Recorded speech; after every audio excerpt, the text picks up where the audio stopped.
Okay. I'm gonna need something to fidget with. I'm gonna need something to fidget with. Gonna need something to fidget with. Okay. No. Okay. Oh. Okay. Okay.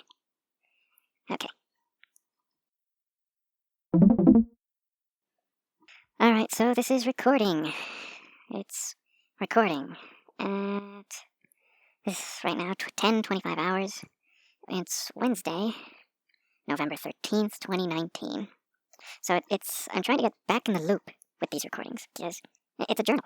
It's a journal. It's a work journal. And it's an archive. And it's part of the feedback loop of actually listening to what I'm doing and what I'm trying to do better and what I'm not and what I'm focusing on.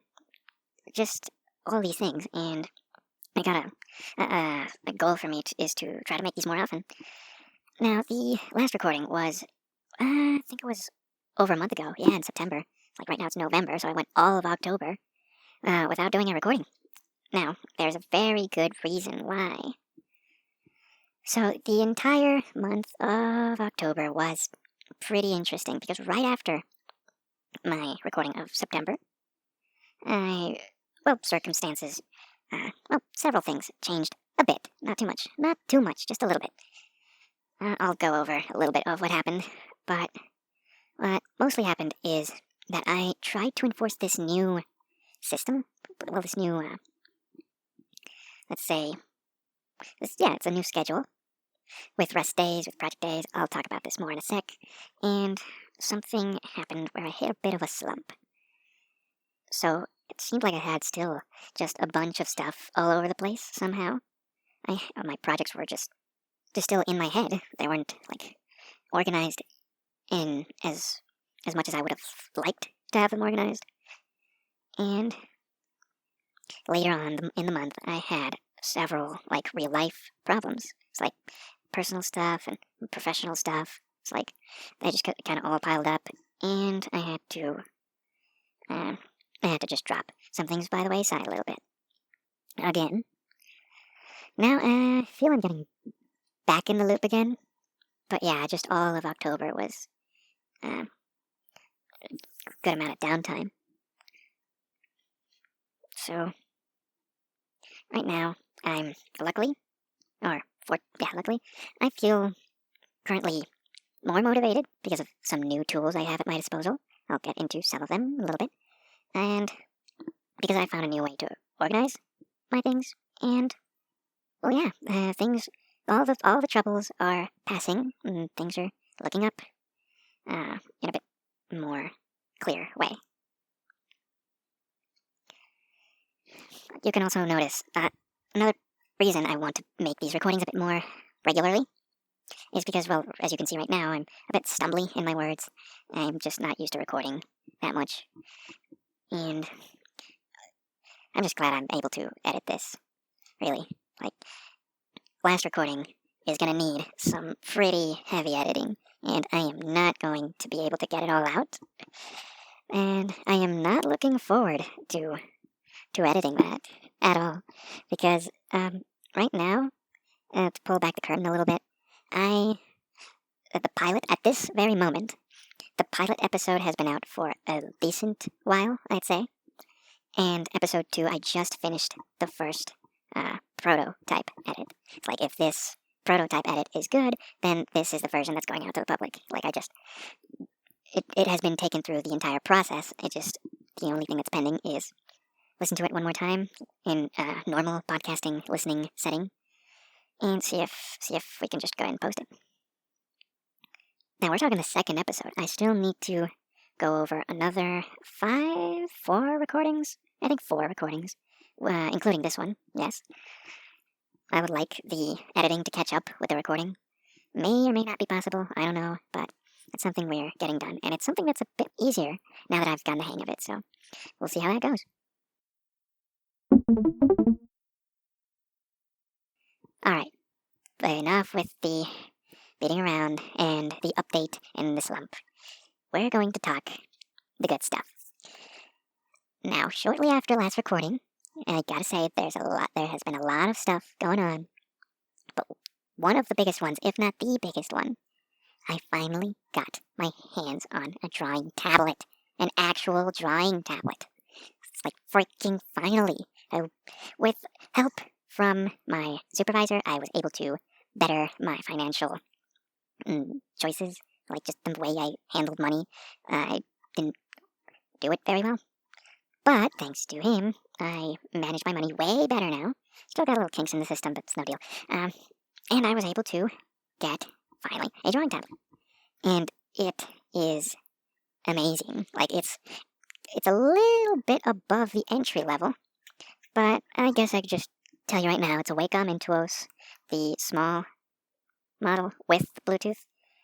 I don't know why exactly I got the Bluetooth version instead of the normal one, which is like decently cheaper. One of the reasons was, for some reason, I thought I was going to be able to use it with my phone, which is kind of dumb in retrospect because it needs drivers. Another reason is because I think I saw that the base version came with just one piece of software, and the Bluetooth version came with two pieces of software. But now that I bought it, it just threw me all three pieces of software, of which I only used one. More on that later. So yeah, I've just got this shiny tablet. I'm holding it in my hands right now, and I'm still in awe of how cool it is. Like, for me, for some chump that's never, had anything like this before. It's got some really good weight to it, like, the surface is smooth, and it's got the rubber, and then you hold the pen with the felty, I should put this down. I should put this down, because if not, I'm probably not going to be able to record anymore. So I'm just going to put this back where it was. Okay, there we go. So, the hardware, it's Wacom. I mean, all the people that may or may not listen to this, you probably know. So, I don't need to talk about that. I have been, however, the circumstances under which this tablet was acquired were curious, because I had to go to because there was a chain of events that led to some radio silence. A project that I had back, a while back, was the design of my Sona. Now, it was originally intended for my Sona to be the sweater character that I have made a portrait of back when I was still on vacation.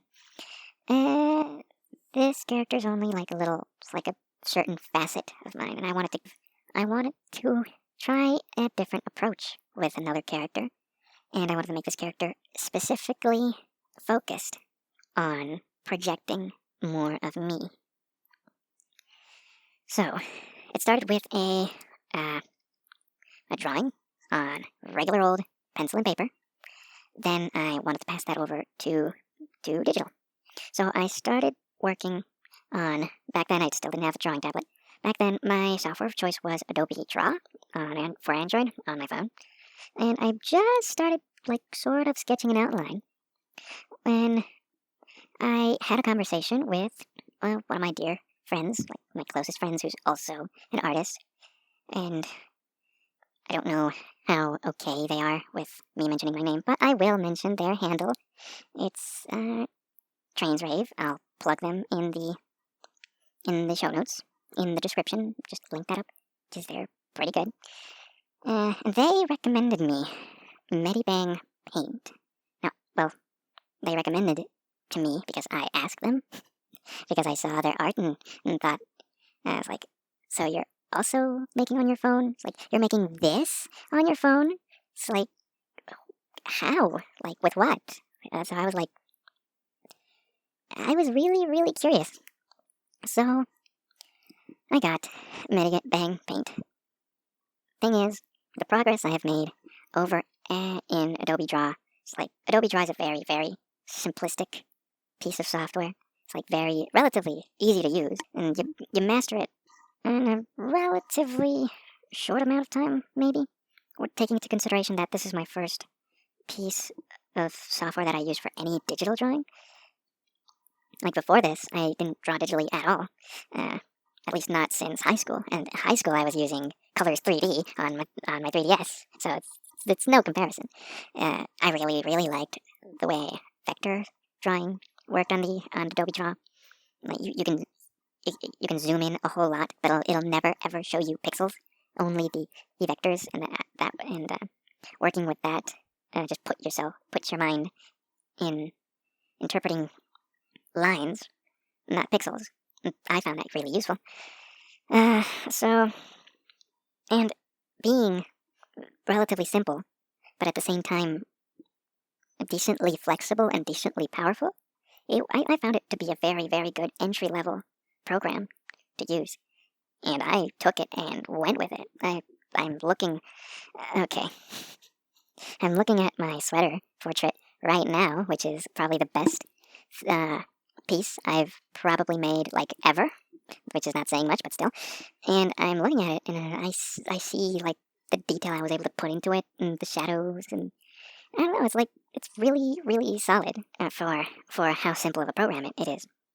But I thought, okay, it's time to move on, I guess, on to bigger and better things, because I will get a drawing tablet eventually, and I'll have to use more complex software, and so I gotta get used to that right now, like, just more powerful tools in general. So I went over to Medibang Paint. All my progress was, like, stuck in Adobe Draw, but I wanted to get used to Medibang Paint. I messed around in it a bunch. I made a couple of sketches that will never see the light of day. I just poured this notable amount of time into them, just to like try to handle the ropes of this new software. And then after that, which took like a week maybe, I tried my hand at another sketch of the Sona. So I tried it again. I think that sketch did get to see the internet, because I posted a thread. I posted a Twitter thread, and I made a long Tumblr post about the fact that I had to switch softwares a bunch. So after this, like, I was like 3/4 through the sketch using Medibang Paint. Now, Medibang Paint is powerful, but it feels like it's too powerful to be used comfortably, at least in a phone. Like, it's the UI elements, just compared to Adobe Draw, like, Adobe Draw is minimalist in its UI, and suddenly being dropped into Medibang, it's like there's all these bunch of settings, and there's these different panels that just are there. I think you can cast them away, but you still kind of need them. They're not simplified, and having all of this on your phone screen, it was not. Medibang Paint is not friendly. Now, I understand it doesn't need to be, but when you're on a phone, it's not that great. I can understand this on a tablet, but on a phone, like, I got a relatively big phone. It's like 5.9 inches, I think. It's the Moto G6 Plus, and it just felt cluttered. Like, not only because it is kind of cluttered, but it's also because I came from a simpler program. And one thing I didn't like was that I think it does do vector drawing, but it shows you the pixels, and it just treats the canvas differently. Like, I was already used to thinking about lines in the canvas in a certain way. It's like, because Adobe Draw just it gives you the canvas. You can specify the resolution that you want your final image to be in. It gives you the canvas. You make the drawing anywhere on the canvas. What you're basically doing to export is you zoom in, and the export button, what it does is it sort of snapshots what's currently in the view, and it takes all those vectors and scales them appropriately to the resolution you're working with. And that for me was pretty cool, because I could just the canvas itself could be just the stage that I just slam all of these lines and shapes onto, and then I take the camera and take a snapshot so that the exported product would be a full resolution image, and it looked pretty cool when done right. and you go over to Medibang, it's like, you see this canvas, this white rectangle is exactly what is going to pop out. You can't adjust the view. You can try to upscale your layers, I guess. I'm pretty sure there's a way to do that. I didn't fumble enough to get to see that, but it's just, I don't know. It's just another tool and another different way of, like, seeing these sorts of things was just pulled from under me. So It was not that fun. I'm sure Medibang Paint, again, like it's really more powerful than Adobe Draw because of all the different tools and different brushes and the import brushes. And, like, I can see how you can do way better things with Medibang than with Adobe Draw. But for me, it was just way, way better. But that's not the last piece of software, because 3/4 of the way through my sketch, I got my hands on the drawing tablet. And now I have to drop this piece of software, and I have to go jump not only to new software, but to new hardware. I have to get the drivers in, and I have to install the programs, and I have to configure my settings with the express buttons and the pen buttons. And while I'm learning the software, which is Clip Studio Paint, by the way, it's what came with my tablet, I have to get a feel for how to work in the software, and then I have to readjust my pen and tablet configurations to fit this new workflow. So it was a process. I'm barely now feeling that I've got the hang of it, and there's still a whole bunch of functions that I haven't even touched. But from the beginning, it was like, this is pretty darn cool. Like, I feel like a pro now. It's like, this is just a whole different tier of tools, hardware and software. Now, I have heard criticisms of Clip Studio. Not a whole lot, but a little. But it's working pretty good for me. I just need to use it more and learn more. So now the Sona just kind of stayed in Medibang Paint. Now I just kind of dropped that and had to dedicate more time and effort into just learning these things. But I had, and still am having, a ton of fun with that. I really am.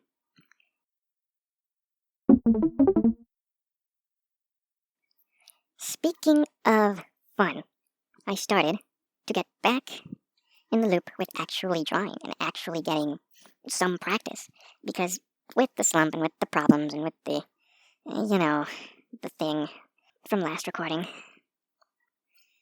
I really didn't feel like drawing anymore. So what I started to do is I really did force myself to draw a couple times just to keep practicing. And I've seen that this practice is really, really paying off. Like, I don't need to be working on something to show. I can just, I'm at work, I just pull out a Post-it and start sketching a headshot on there. I could just pull out Clip Studio, and I could just doodle on there. And something that's been helping out with that is the tablet itself. I'm so, in love with this thing that I really like using it, and it's cool for me. And at the same time, I'm getting, some practice. And where did I put the... Here. Okay. I was fidgeting with a hairband, and I kind of lost it, so I had to grab another one. Anyway, quick side note. Past recordings, I think you can hear some clicking or some, clacking in the background. That's because I was fidgeting with something else that made noise, and I realized that until later, and said I have to have something to fidget with while recording that doesn't make noise. And this seems like it's gonna work. Oh my god, I have it on my wrist. God. Okay. Anyway, where was I? Oh yeah. So yeah, I'm getting more practice, and I'm feeling better with that practice, and I've made a little bit of research and applying what I've learned, and I'm seeing visible progress, and I'm seeing visible improvement. So that, again, positive feedback loop, which, if you're going to work on anything, it can be writing, drawing, music, it could be sewing, it could be acting, it can be, any skill or craft that you're trying to work on, I think a positive feedback loop is important, because it's a way to self-evaluate and to motivate. The classic graph that shows that the ability of a person to see the work affects their motivation, because it sometimes dips under their skill and it sometimes goes over their skill, and so their perceived skill just kind of oscillates. and these generate these points of frustration. I should probably show you that graph later. Anyway, so having a loop that tells you, yes, you're improving, yes, you're doing good, you can improve on these things, you can improve on those things, you're very good at this, you should maybe try that. It's just, I think it's pretty important. And I'm trying to get that done partially with this, and partially with other stuff. And to actually see more of your stuff, I think it's very, very good.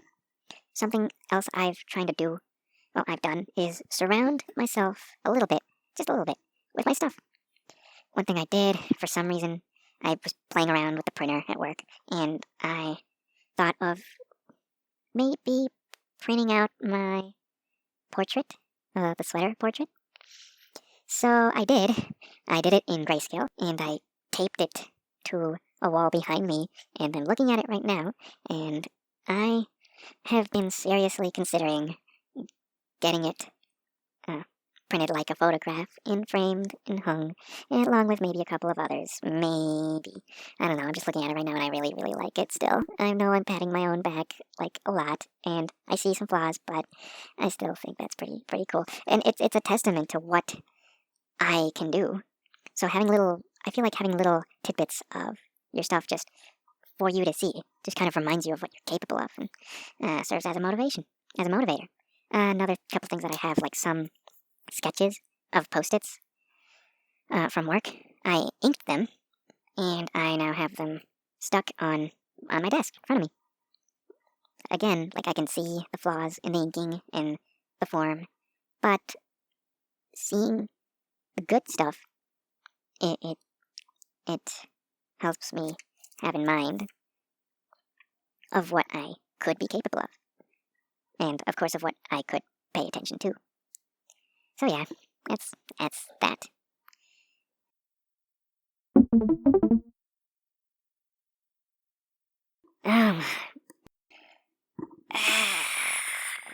I definitely need to record more often.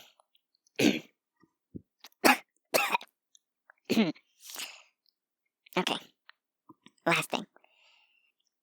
One big change that has happened, I don't know if I mentioned this before, but I'll pretend I didn't. So, I've been meaning to buy a certain something from my local chain stationery store, which will remain unnamed. So, people close to me already know that I really, really like this stationery store. I just like looking around at this office supplies and the furniture, and it's like, ooh, like, if I had this in my room, it's like, what could I do with it? How could I work with it? How could that change my work? And more often than not, I have found myself sort of in the need of a space to just draw out certain ideas, just jot them down, maybe perhaps not on a piece of paper, something wider that I can write on, erase quickly, just brainstorm, just throw stuff at the wall, try something different, and just have a space where I can arrange ideas, get them out of my head quickly. Why not a whiteboard? So, I was looking around for a whiteboard and said, it would also be nice if I could actually be able to see what I need to do during the month. If I could actually maybe see a calendar to be able to write and erase certain goals and due dates and chores, maybe tasks, perhaps, I don't know, write and erase. So, you're looking at this weirdo, this very, very monochromatically dressed, androgynous weirdo with pink sunglasses walking out of this unnamed chain stationery store. A Saturday morning with 2 whiteboards under their arm. Yeah. So I brought them home. I hung the smaller one right in front of my desk to have as a calendar, and the other one, since I'm renting this place and I don't want to make any holes in the wall, the only viable option for me was to grab some double-sided tape and just stick it to my right, which is a smooth wooden door.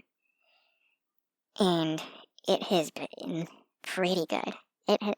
The main whiteboard, which is like a slightly bigger one than the calendar whiteboard, it has been very, very, very, very useful. I've used it to like jot down and brainstorm stuff for my writing project. I've used it to jot down some stuff for like my room layout that I'm planning to make certain changes to my setup. Like, it has been so useful as this space where I could just something comes to mind and I just stick it on there, like in no time, and I can rearrange and I can erase and I could just brainstorm. And I can do all of this while pacing around the room. Like, I can just be on the whiteboard, switch back to my computer, which I have raised so that I can type on it while standing. I could have a Google Keep note on the computer, typing on it while standing, and going back and forth between that and the whiteboard. Like, it has been, I don't know, it's weird, and I like this weirdness that I find these sorts of things fun. Like, I really do. It's I don't know. It's,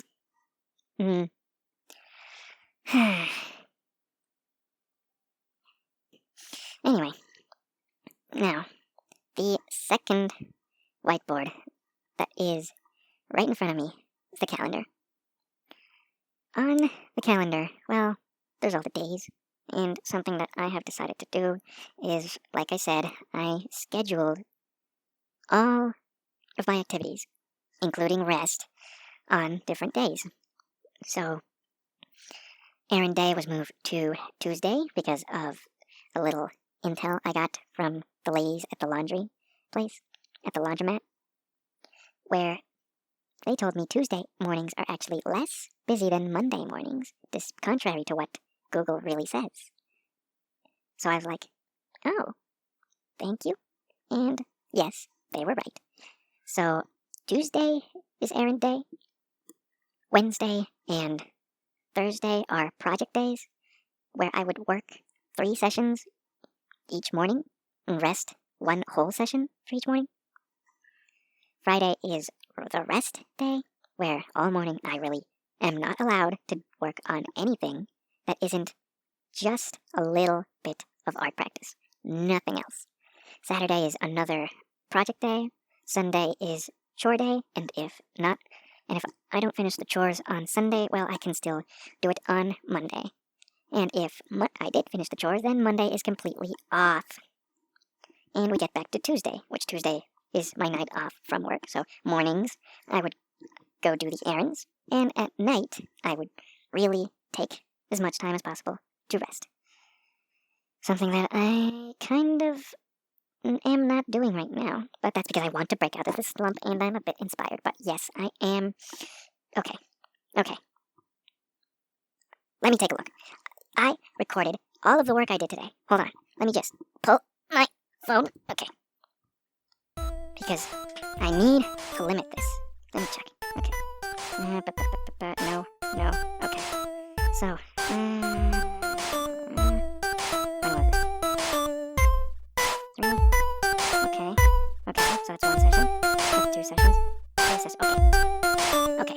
So today I'm not supposed to work more than 3 sessions on any given day. So today was recording, editing at 11 a.m. That's 1 session. Drawing practice at 10 a.m. That's 2 sessions. Recording, editing again. But that wasn't a full session. 30 minutes. It's not a full 45-minute session. It's only 30 minutes. Okay. So I can still finish this recording that I'm doing right now, which is and yes, what you heard was me realizing that I have forgotten to start a timer for this work session that is recording. And yes, this is work, even though I'm just talking to a microphone. Anyway, let's see.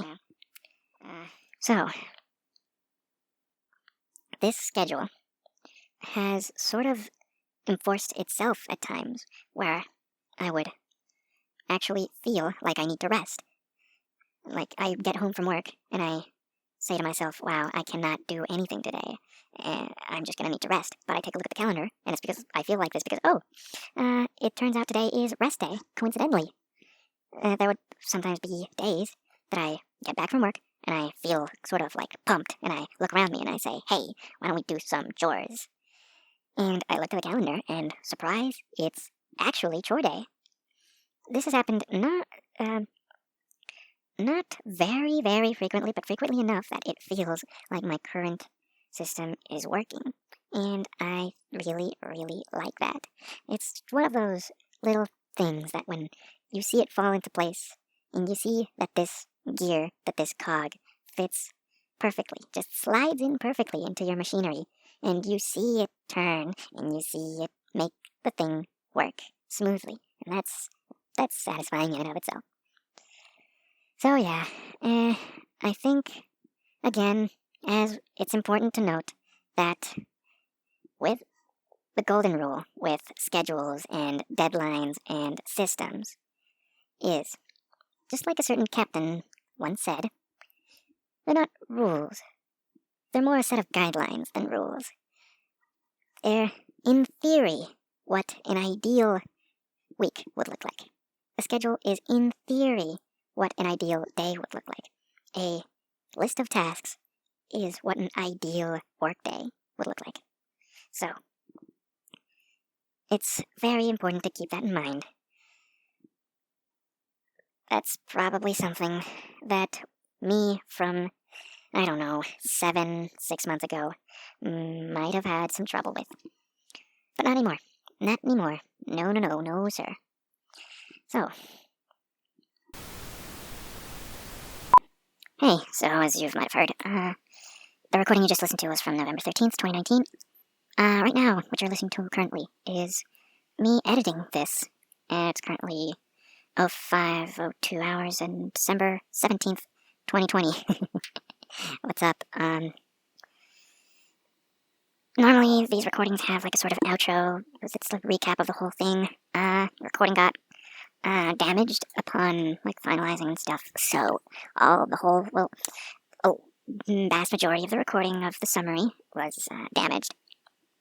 And what could be recovered is kind of useless. So, yeah, I'm not going to. I'm not going to re-record a summary just because I have a different perspective now than past me did. So yeah. You wanted a summary? Well, tough luck, I guess. Sorry. Bye.